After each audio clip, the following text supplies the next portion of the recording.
Hey everybody, this is a real quick video in case you have Jabra Evolve 65E MS around the neck earphones and you need to do a hard reset to the factory default settings on them.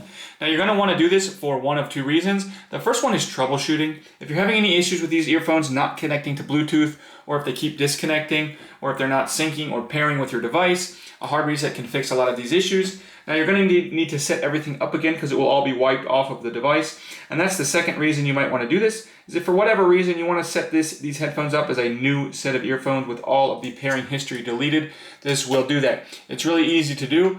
All we need to do is with these earphones, we need to make sure that they're turned on and that we're not on a call or anything like that. And then all we need to do is come in and simultaneously press this multifunction button in the middle and the volume up buttons simultaneously for 5 seconds. Just hold these two buttons simultaneously for 5 seconds, and that will cause these earphones to reset to their factory default settings, and you can go ahead and set them up as a new set of earphones.